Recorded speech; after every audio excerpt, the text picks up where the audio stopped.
The search party found her on the second morning. She hadn't built a fire. She hadn't dug an igloo. She hadn't strung a tarp or fashioned a lean-to from pine boughs. And yet, when they pulled her out, her core temperature was stable. Her fingers moved. Her voice was steady. Outside, the thermometer read -11 degrees Fahrenheit. No one on the rescue team could explain it. The storm had been the kind that killed experienced men. Winds screaming past 40 miles per hour. Visibility measured in feet, not yards. 2 other people had been caught in the same system that week. Neither made it through the night. She had, alone, without a working fire, for nearly 40 hours. When I asked her how, she pointed back toward the slope, toward a shadow in the rock that most of them had passed without a second glance. It looked like nothing. A crack in the hillside, a dark gap between 2 slabs of granite barely wide enough to crawl through. But something about the way the cold air stopped at its edge, the way the darkness inside felt different from the darkness outside, made one of the rescuers crouch down and press his bare hand against the opening. He pulled it back slowly. It was warm, not warm like a fire, not warm like a heater, warm like something that had been holding heat quietly, patiently, for months. Nobody in that group understood what they were looking at. But the answer had been sitting in that hillside long before any of them were born, long before survival manuals, long before insulated gear and emergency beacons. The stone already knew how to do this. She just had the instinct, or the desperation, to listen to it. This is the story of what happened inside that crevice, what the rock was actually doing, and why the same principle that kept her alive has been hiding in plain sight across centuries of frontier survival.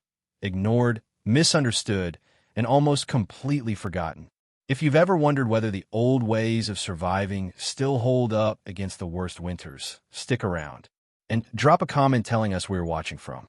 Subscribe if you want more stories like this one. The woodpile had looked adequate in October. That was the problem with October. The skies still held color in the evenings. The ground hadn't locked yet. And the birch logs stacked against the eastern wall of the cabin seemed like more than enough to carry one woman through to March. Oral accounts from neighbors in the valley described the same false confidence every season. The wood always looked like plenty until January made a liar out of the calendar. Her name, according to local record from the settlement, was recorded simply as Marin, a homesteader, widowed the previous spring. Living alone at roughly 5,400 feet elevation in the foothills east of the main ridge, in a one-room cabin she had helped build 3 years prior. The structure was sound, a tight-notched log frame, a single stone hearth on the north wall, a root cellar dug into the hillside behind the kitchen corner. By the standards of frontier construction, it was considered well-made. But the winter of that year arrived differently than expected. The first hard freeze came 2 weeks ahead of what anyone in the valley had seen in living memory. Then a brief thaw, wet and deceptive, rotted the bottom third of the woodpile from below. By the time Marin recognized the damage, when she pulled a log from the stack and it crumbled in her hands like packed soil, she had already burned through most of her dry reserves without knowing it. She ran the numbers the only way a person in that situation can, by feel. At the rate the hearth was consuming wood to keep the cabin above freezing, she calculated she had perhaps 3, maybe 4 days of usable fuel left. The nearest neighbor was nearly 6 miles south along a trail that, by that point in the season, would be buried under 1.5 feet of compacted snow. No one was coming. No one knew to come. The supply run she had planned for late November was still 2 weeks out.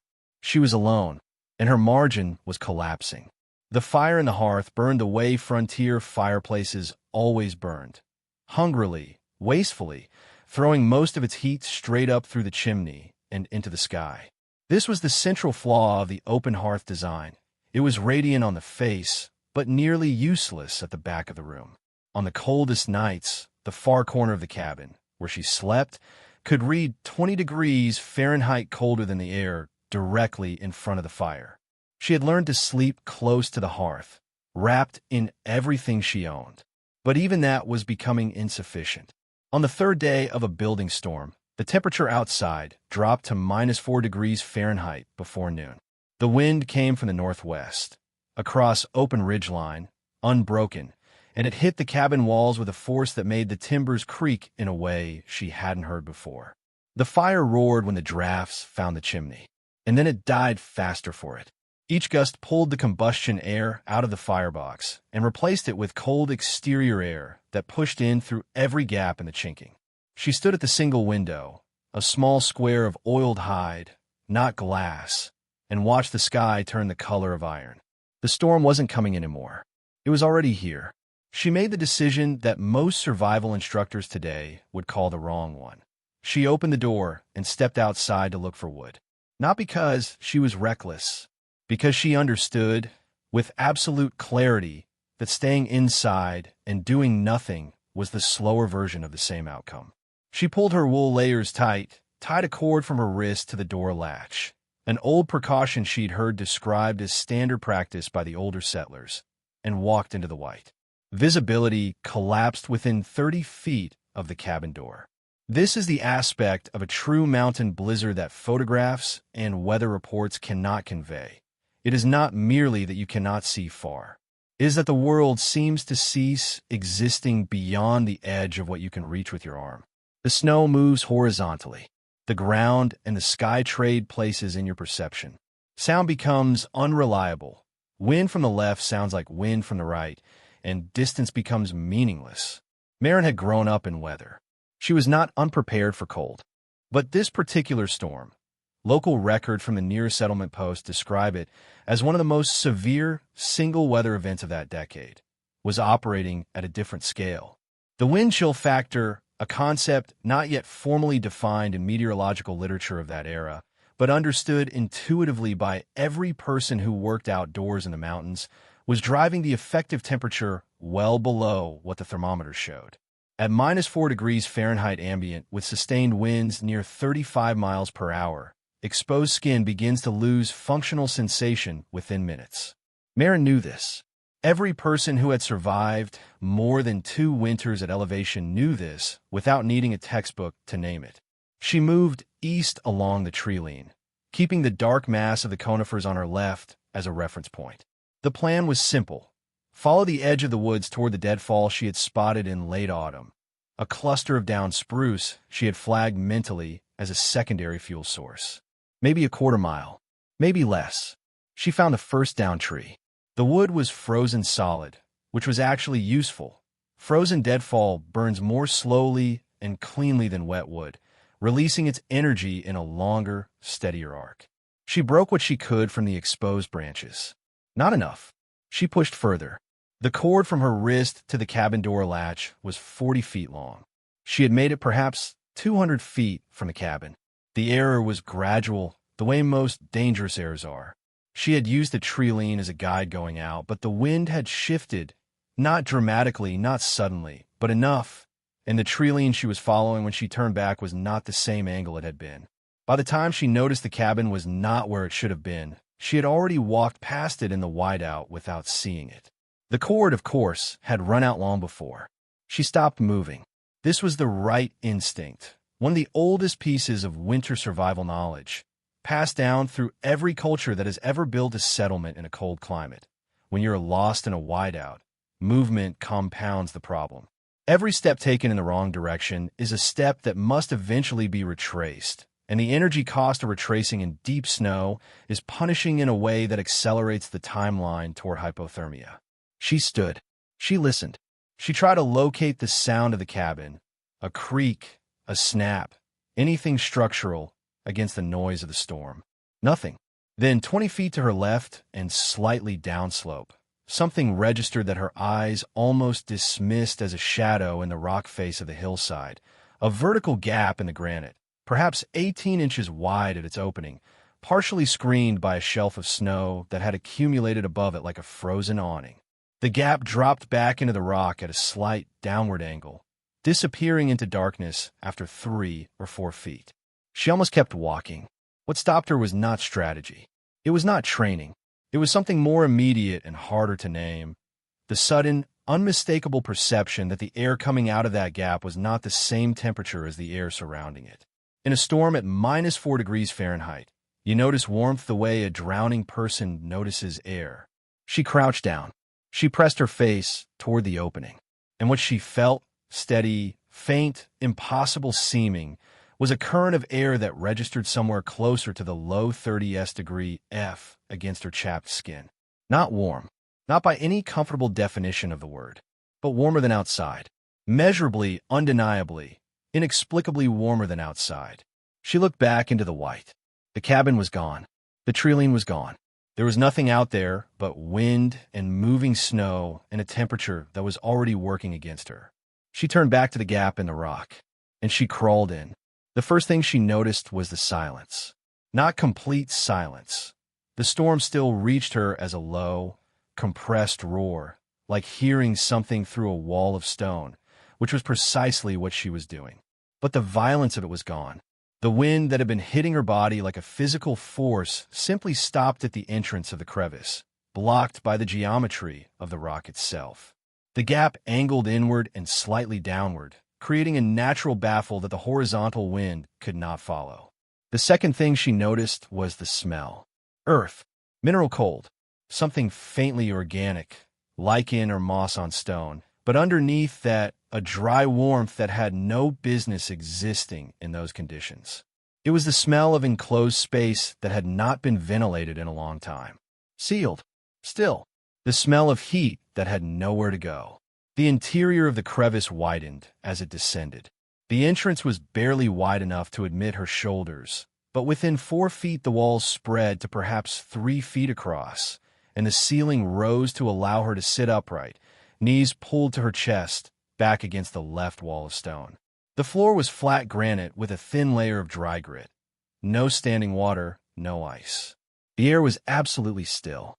She pulled off one glove and held her bare hand in front of her. No draft, no movement. The air sat against her skin like a hell breath. And it was warm, not the warmth of fire, not the sharp directional warmth of radiant heat that you feel on your face while your back freezes. This was ambient, surrounding, even the kind of warmth that seems to come from everywhere at once because it is coming from everywhere at once. The walls themselves were releasing it. The floor beneath her was releasing it. The air, trapped and still, had equilibrated to something the stone had been quietly generating for months. Outside, the storm continued its assault on the hillside above her. Inside the crevice, Marin sat in stone-generated warmth and tried to understand what she was experiencing. She couldn't have named the mechanism.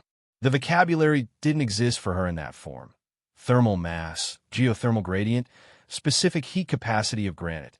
These were concepts that would have required a physics education she didn't have. But she understood the result with perfect clarity. The rock was warm, and it was making the air warm, and the enclosed space was holding that warmth the way a closed fist holds a coal. What she was experiencing had a straightforward physical explanation, even if she couldn't articulate it. Granite and dense stone have a specific heat capacity of roughly 0.19 BTU per pound per degree Fahrenheit. What this means in practical terms is that stone absorbs heat slowly and releases it slowly, far more slowly than air, far more slowly than wood, far more slowly than almost any common building material. A large mass of granite that absorbs solar radiation and ambient summer warmth over the course of 5 or 6 months does not simply lose its stored energy when the calendar turns to November. It releases it gradually, steadily, across the entire heating season, functioning, in effect, as a battery that was charged by the sun and is now discharging into the surrounding air. The crevice she had crawled into was not just a gap in the rock. It was a sealed chamber sitting inside several thousand tons of natural thermal mass. The surrounding granite had spent the summer accumulating energy. Now, in the depths of a -4 degrees Fahrenheit blizzard, it was releasing that energy at a rate slow enough to be sustained, steady enough to be felt, and concentrated enough, within an enclosed space with no ventilation losses, to maintain an air temperature measurably above freezing. Local geological records from the region describe formations of this type as common along the eastern face of ridgelines, where angled rock faces collect maximum solar exposure during summer months. The ones that face south or southeast accumulate the most. The ones with tight, inward angling gaps tend to retain the most, Because the geometry itself prevents convective losses. Warm air cannot rise and escape when the ceiling is stone. Maren had not found a miracle. She found physics. The question now was whether she was smart enough or desperate enough to make it work for longer than one night. There is a concept in physics so simple that it can be explained in a single sentence, yet so poorly understood by the modern world that billions of dollars are spent every year working around it instead of working with it. Stone remembers heat, not in any mystical sense, in the most literal, measurable, material sense possible. When you expose a dense mass of rock, granite, sandstone, limestone, basalt, to a heat source over a sustained period, the energy does not disappear when the source goes away. It migrates inward, deeper into the mass, stored in the molecular structure of the mineral itself. The stone becomes, in the language of thermodynamics, a thermal battery. And like any battery, it discharges over time, slowly, steadily, at a rate determined by the thermal conductivity of the material and the temperature differential between the stone and its surroundings. Granite, the rock that formed the walls of Maren's crevice, has a thermal conductivity of roughly 1.7 to 2.5 watts per meter per degree Kelvin. In plain language, it moves heat slowly, very slowly. This is precisely what makes it such an effective thermal storage medium. A south-facing granite hillside in the northern hemisphere absorbs solar radiation across every clear day from April through September. The surface heats, and that heat conducts inward, not quickly, but relentlessly, until the thermal front has penetrated several feet into the rock mass. By late autumn, the interior of a large granite formation can hold temperatures between 35 degrees Fahrenheit and 45 degrees Fahrenheit, even as the surface cools back toward ambient winter levels. The crevice Maren had found cut directly into that stored thermal layer.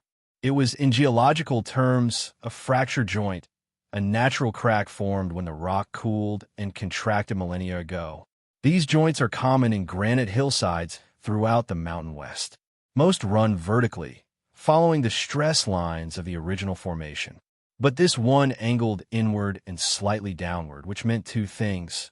First, it was oriented away from the prevailing northwest wind, so cold air could not flush through it. Second, its inward slope meant that any warm air generated inside the chamber tended to stay inside the chamber rather than rise and escape. The geometry was almost accidentally perfect during the summer months. Oral account from people familiar with that particular hillside suggests that the gap was known locally as a cool spot, a place where the air coming out of the rock felt noticeably colder than the surrounding air on hot August afternoons. This is the same phenomenon in reverse. The rock, cooler than the summer air outside, chilling the small pocket of air trapped within the joint. In winter, the relationship inverts.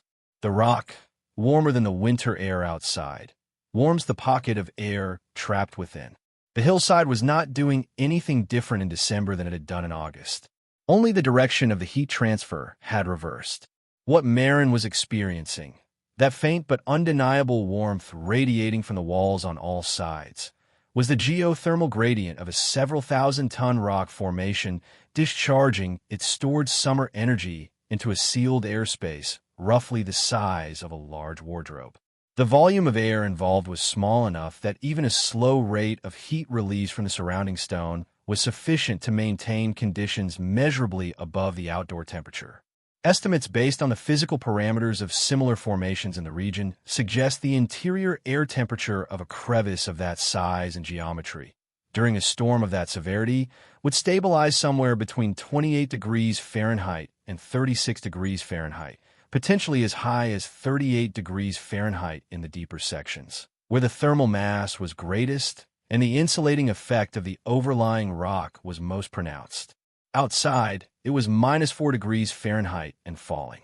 The differential, somewhere between 32 degrees Fahrenheit and 42 degrees Fahrenheit of effective temperature advantage, was not comfort, but it was survival. It was the distance between a body that can maintain its core temperature through its own metabolic heat generation and a body that cannot. Maren could not have calculated any of this, but her body understood it immediately and without ambiguity. The threat level inside the crevice was categorically different from the threat level outside. Her vasoconstriction began to ease. Her shivering, a metabolic response to core cooling, reduced in intensity within the first 20 minutes of being inside the chamber. The rock was doing its work. The question was how long it could keep doing it, and whether she could help it along. She had maybe 2 hours of usable light left. Not daylight. The storm had already reduced visibility to near zero, and the sky above the hillside was a uniform gray that gave no indication of the sun's position. But light in the functional sense. Enough ambient illumination filtering through the gap at the crevice entrance to allow her to see her hands, to assess the space around her, to make decisions with her eyes rather than by touch alone. She used those 2 hours deliberately. The entrance to the crevice was the problem.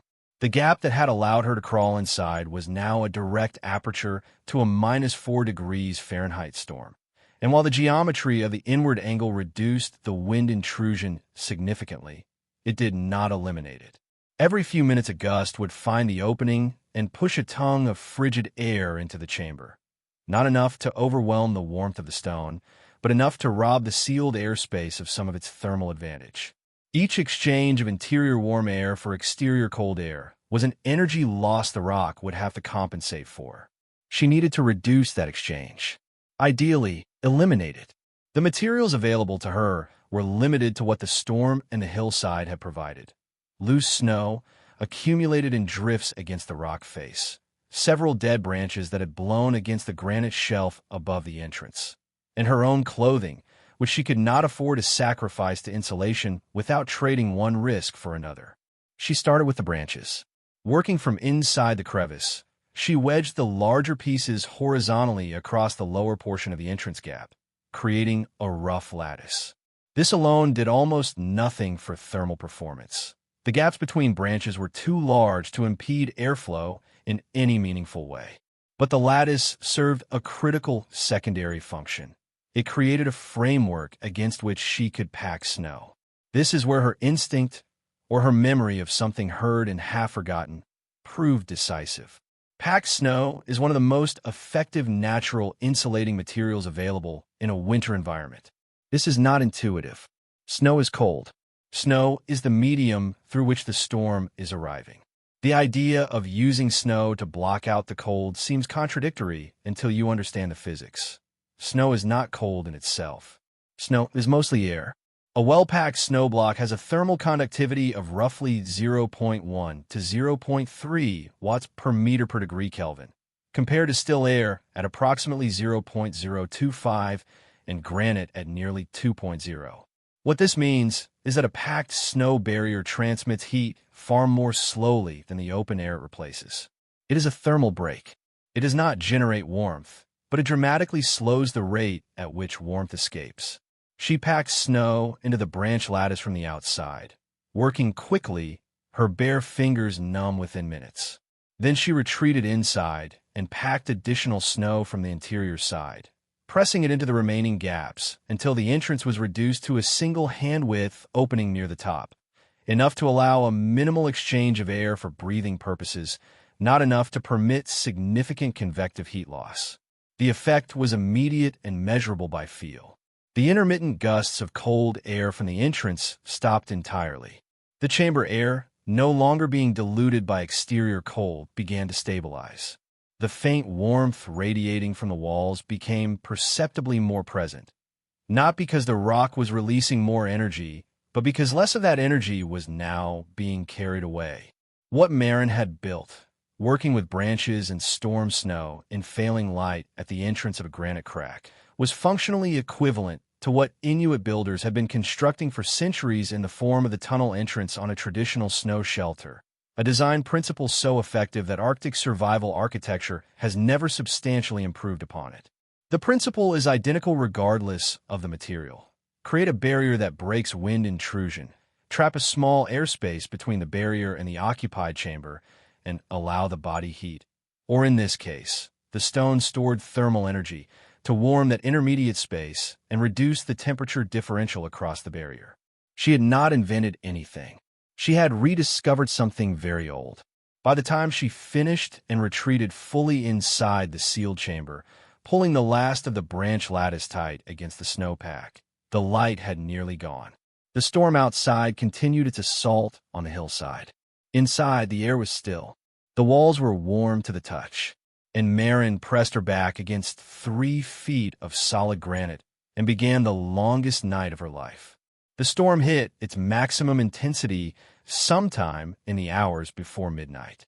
Local weather records from the near settlement, a trading post situated in the valley approximately 11 miles southwest, logged the overnight low at -18 degrees Fahrenheit on the valley floor. At Marin's elevation, roughly 1,200 feet higher and fully exposed to the ridge-driven wind, the ambient temperature almost certainly fell further. Accounts from other settlers in the upper foothills who survived that night in their cabins describe a cold so severe that the sap in green logs froze and split them with sounds like rifle shots. One oral account describes a stone hearth that could not maintain a fire against the chimney downdraft, the wind reversing the draw completely, pushing smoke back into the room.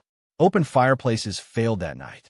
Log cabins with standard chinking failed that night. At least 2 structures in the broader valley area, according to settlement records, were abandoned by their occupants who sought refuge in barns or root cellars because the buildings themselves had become too cold to sustain life without continuous, large fires that consumed wood faster than it could be managed. Inside the crevice in the granite hillside, the temperature held. Marin could not measure it. She had no thermometer, no instrument of any kind. But she could measure it in the most direct way available to a living body, by the fact that she was still shivering, which meant her core was still fighting, which meant her core was still above the threshold where the body surrenders the fight. A body that has lost the ability to shiver has already begun to lose the deeper battle. She shivered, steadily, which meant she was cold, but not losing. The air inside the sealed chamber, based on the physical parameters already described, was almost certainly holding somewhere between 26 degrees Fahrenheit and 34 degrees Fahrenheit. The variation depending on her position within the crevice, the local geometry of the rock walls, and the degree to which her own body heat was contributing to the enclosed airspace. 34 degrees is not warm. 34 degrees is below freezing.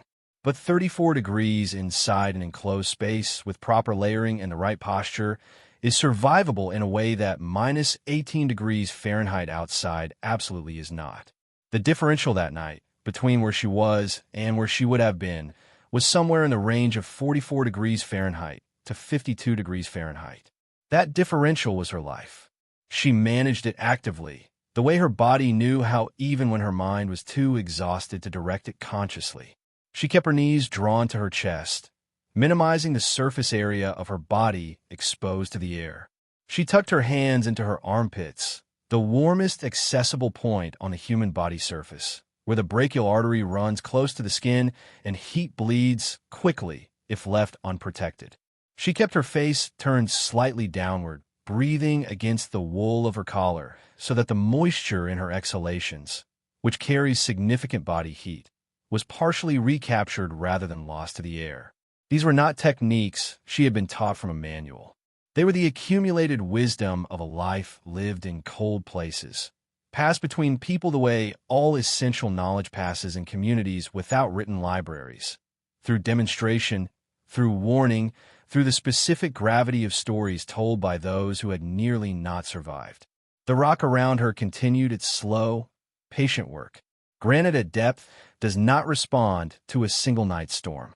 The thermal front that had migrated inward during the summer months was stored too deep, too massively, to be meaningfully discharged by a single cold event. The storm could strip the surface of the hillside down to ambient temperature.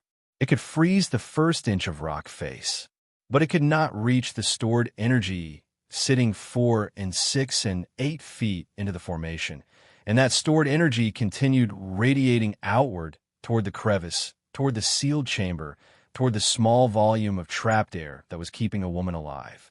Outside, the wind crossed the ridge at speeds that local accounts describe as extraordinary even by the standards of that elevation.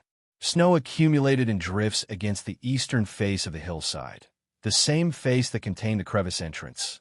building up against the rock, and in doing so, adding an additional layer of insulation over the sealed gap. The storm, in its indifferent fury, was inadvertently improving the shelter it was trying to destroy. Maren did not sleep, or if she slept in fragments so brief they left no impression distinct from waking.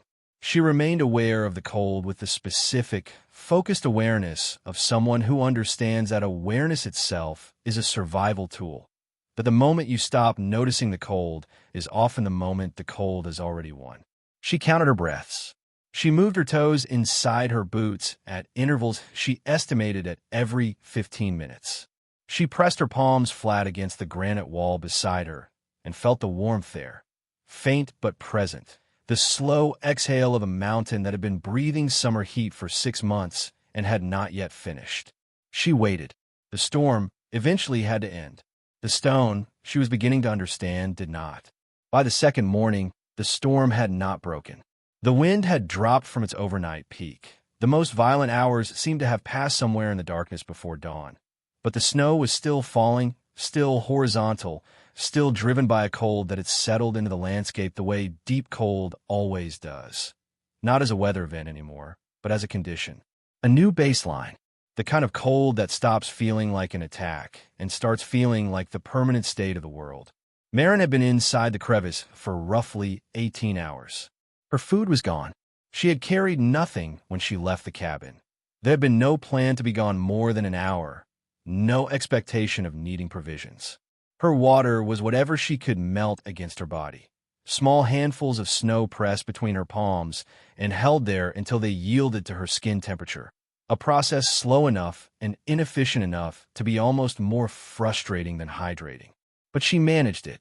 She was thirsty in the specific dull way of someone who has been managing thirst for a long time and has made a kind of peace with it. The cold inside the crevice had stabilized. This was the crucial development of the second day. Not that the stone had warmed further.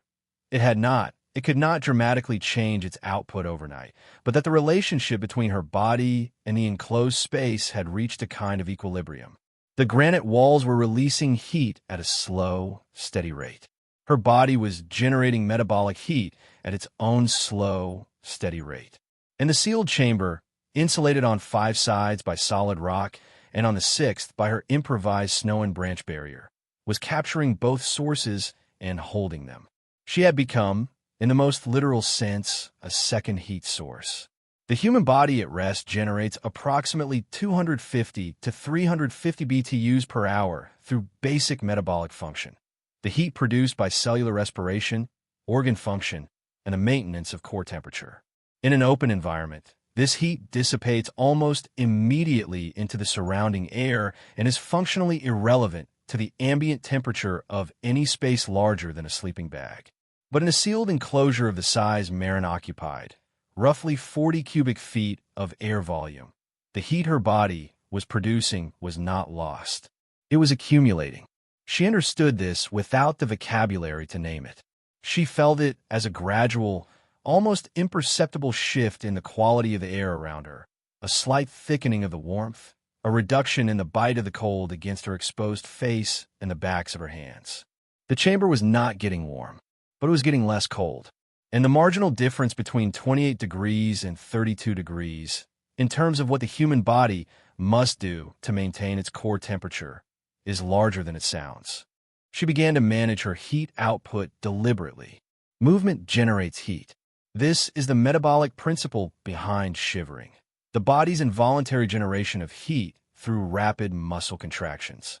But movement also generates moisture, and moisture in a cold environment is a serious threat. Wet insulation loses its effectiveness dramatically. A wool layer that retains 60% of its insulating value when damp still loses 40%, and a cotton layer, which Maren had in her outer shirt, can lose nearly all of its thermal resistance when saturated with perspiration. She had to stay warm without sweating. The solution she arrived at was interval movement, a slow, deliberate rotation of muscle groups. Each worked just enough to generate heat without elevating her core temperature to the point of perspiration. Hands opened and closed against her thighs. feet pressed against the stone floor in alternating cycles, working the calf muscles.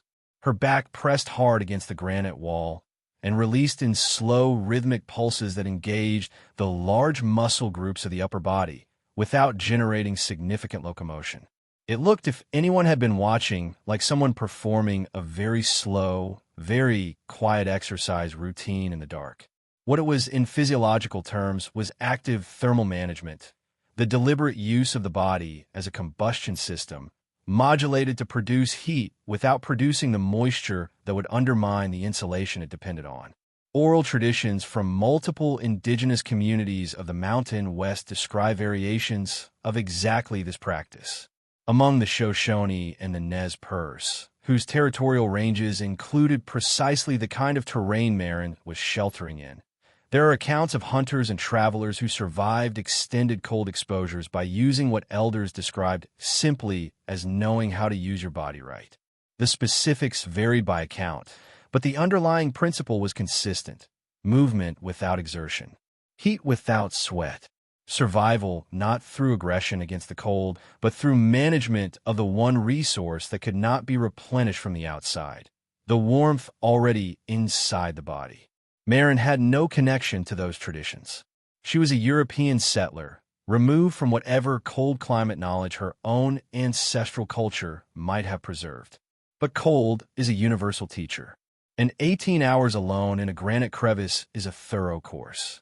She kept moving, slowly, deliberately, generating just enough heat to stay ahead of the stone's imperfect but real insulation. The flame she was tending was herself.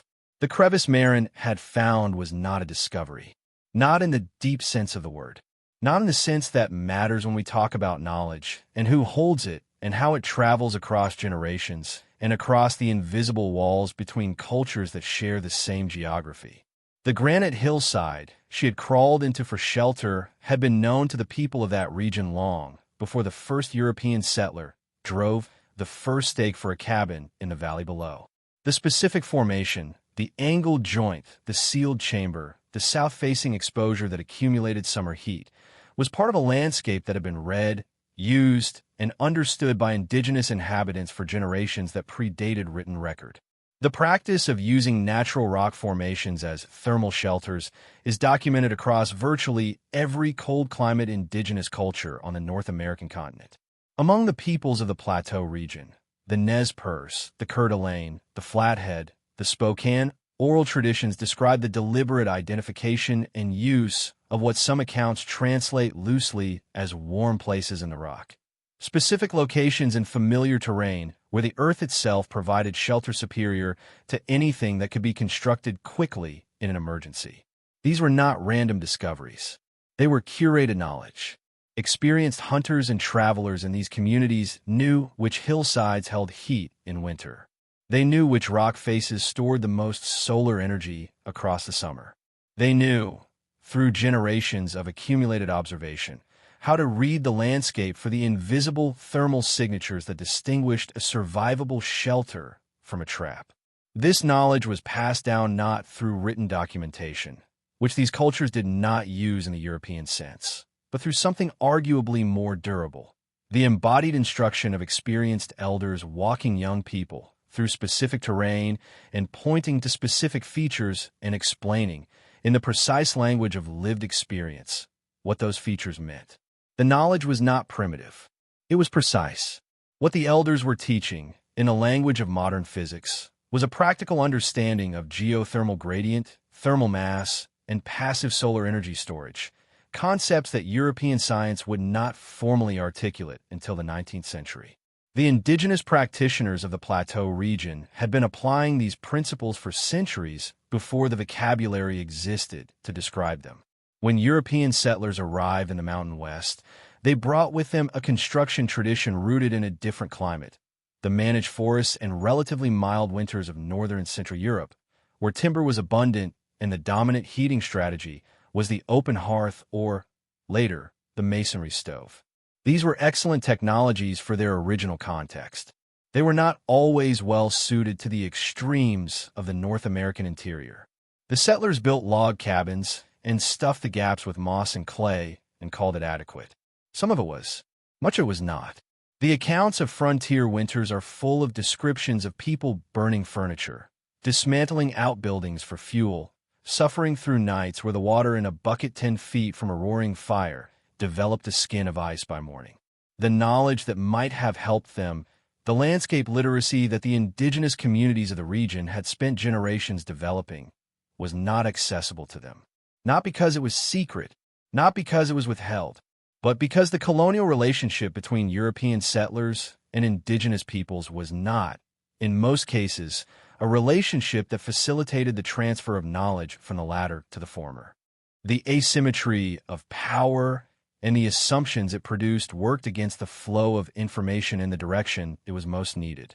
Maren survived her night in the crevice through instinct and desperation. But the reason that crevice was survivable, the reason the stone was warm, the reason the geometry worked, the reason the landscape had that resource to offer it all, was because it was the kind of place that people who knew how to read the land had been reading for a very long time. She found the answer. She just wasn't the first one to know it was there. Pick up almost any mainstream wilderness survival manual published in the last 50 years and turn to the section on emergency winter shelter. You will find instructions for building a debris hut, a lean-to, a snow trench, a quinzhee, the domed snow shelter derived, somewhat loosely, from Inuit construction principles. You will find advice on selecting a site away from avalanche paths, away from dead trees, away from low-lying areas where cold air pools. You will find detailed guidance on the importance of insulating yourself from the ground, on the R-value of pine boughs, on the critical heat loss that occurs through conduction when a body rests directly on frozen soil. What you will almost certainly not find is any substantive guidance on identifying and using natural passive thermal features in the landscape. Warm rock formations, geothermal vents, south-facing cave systems, or the kind of sealed granite crevice that kept Maren alive through one of the worst single storm nights in her region's recorded history. The omission is not malicious. It is structural. Modern survival instruction is built around a construction paradigm. The assumption that the survivor must build their shelter, that the environment is a source of raw materials rather than a source of finished thermal infrastructure. This paradigm has real advantages. It is teachable in a classroom. It is replicable across diverse terrain. It does not require prior knowledge of a specific location. A debris hut can be built wherever there are trees and leaves, and the instructions for building one are the same whether you are in Vermont or Vancouver. But the construction paradigm has a serious hidden cost. It requires time, energy, and materials that a person in a genuine survival emergency may not have. Building a debris hut capable of providing meaningful thermal protection requires a minimum of 1 to 2 hours of sustained physical labor, collecting and piling material, constructing a frame, filling the interior with sufficient insulation depth. In conditions of -4 degrees Fahrenheit with 35 miles per hour winds, that labor window may not exist.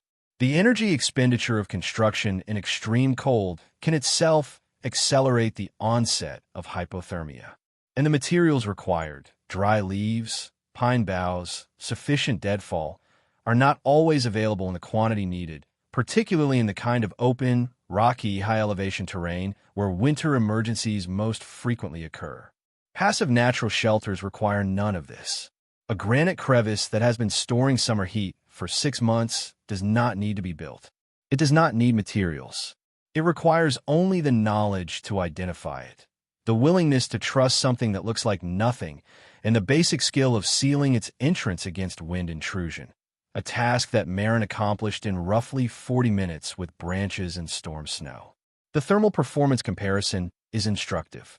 A well-built debris hut in similar conditions, assuming sufficient dry material, which was not available in Maren's immediate environment, might be expected to maintain an interior temperature between 10 degrees Fahrenheit and 20 degrees Fahrenheit above ambient through body heat alone. In a -4 degrees Fahrenheit environment, that puts the interior somewhere between 6 degrees Fahrenheit and 16 degrees Fahrenheit. Survivable, marginally, with adequate clothing and no wind penetration. The sealed granite crevice, drawing on the stored thermal mass of the surrounding formation, maintained conditions between 28 degrees Fahrenheit and 36 degrees Fahrenheit, a performance advantage of roughly 12 degrees Fahrenheit to 20 degrees Fahrenheit over the best passive construction alternative, without requiring any construction at all. The stone was doing work that no amount of debris piling could replicate because the stone had been doing that work since April. The deeper failure of modern survival instruction is not technical. It is perceptual. We have trained people to look at the natural landscape as a source of building materials, trees to cut, leaves to pile, snow to pack into blocks. We have not trained people to look at the landscape as a thermal system, a complex, pre-existing network of heat storage and heat flow that has been operating continuously since long before any human arrived to need it. The people who understood that, who read the landscape as a thermal map and passed that reading down through generations, were not using a primitive version of survival knowledge. They were using a more sophisticated one. And most of what they knew has not been written down in any manual. They found her on the second morning, when the storm had finally begun to loosen its grip on the upper valley. The search party, 3 men from the nearest settlement, following the general direction of her cabin, almost missed the crevice entirely. The entrance was buried under nearly 2 feet of drifted snow, and what little of the branch lattice remained visible looked like storm debris, not construction. It was only when one of the men noticed that the snow immediately around the gap was slightly different in texture, denser, with a faint surface glaze that suggested marginally warmer air had been escaping through it, that they stopped and looked more carefully. When they called out and heard her answer from inside the rock, at least one account describes the sound as genuinely alarming. Not because she sounded distressed, but because she sounded calm. Calm in a way that seemed impossible given where she was and how long she had been there. They pulled her out into the thin morning light. She was stiff and exhausted and deeply hungry, and her lips were cracked from 38 hours of cold, dry air. But her hands worked. Her eyes tracked. Her words were coherent. She told them about the warmth inside the rock. Oral accounts vary in how the men responded. One version suggests they assumed she had somehow maintained a fire inside the crevice, that there must have been what they hadn't seen, coals they had missed. Another suggests they simply did not believe her description of the stone's warmth and attributed her survival to exceptional constitutions or exceptional luck. The idea that the rock itself had been her heat source, that the mountain had simply been warmer than the air and had shared that warmth with the sealed space inside it, did not translate easily into the explanatory framework most of them carried. It sounded like something a person said when they were still half frozen and not thinking clearly. It sounded, to put it plainly, like it couldn't be true. And yet, the man who had noticed the glaze on the snow, who had recognized that the temperature differential at the entrance of the crevice was real and measurable, crouched down and pressed his bare hand against the stone wall just inside the gap, the same way he might test the side of a wood stove to see if it was still holding heat from the night before. He held it there for a long moment. Then he stood up and said nothing. But he did not argue with what Marin had told them. There is a particular kind of knowledge that arrives not through instruction or study, but through crisis, through the specific, unforgiving intelligence of a situation that offers no theoretical options, only real ones. Marin had not studied geology. She had not read about thermal mass or geothermal gradients or the specific heat capacity of granite. She had not consulted a survival manual or attended a wilderness course or been taught by anyone who had survived the same kind of night in the same kind of place. She had been cold, profoundly, dangerously cold, and she had paid attention to the only thing in her immediate environment that offered a different possibility. That attentiveness, that willingness to notice warmth where warmth had no business being, to trust the evidence of her own senses over the assumption that stone is cold, and therefore a cold environment is uniform, was not luck. It was a form of intelligence that the modern world has largely stopped training people to exercise. We walk through landscapes full of thermal information, south-facing rock faces that have been collecting solar energy since spring, dense stone formations that hold summer heat like a slow-discharge battery, angled crevices, and shelter gaps that break wind and trap warmth the way a cupped hand traps a match flame against a breeze. All of it is there, operating continuously, whether or not any human being is present to notice it or need it. The mountain was warm before Marin arrived. It would be warm after she left. It did not need her to understand the physics in order to provide them. It only needed her to stop and notice and be willing to crawl into the dark. That is, in the end, the oldest and most durable lesson that frontier survival has to offer. Not any specific technique or material or construction method, but the prior discipline that makes all of those things possible. The habit of reading the world as it actually is rather than as you expected it to be. The settlers who froze in their cabins that same night were not foolish people. They were working from a model of winter that did not account for what the landscape could offer outside the walls they had built. They looked at the stone hillsides around them and saw geology. They did not see heat. Marin looked at the same hillside and felt warmth on her face in the middle of a blizzard. The difference was not intelligence. It was attention. The stone had been teaching the same lesson for 10,000 years. Most people just walk past it. She was cold enough and desperate enough and present enough to finally listen.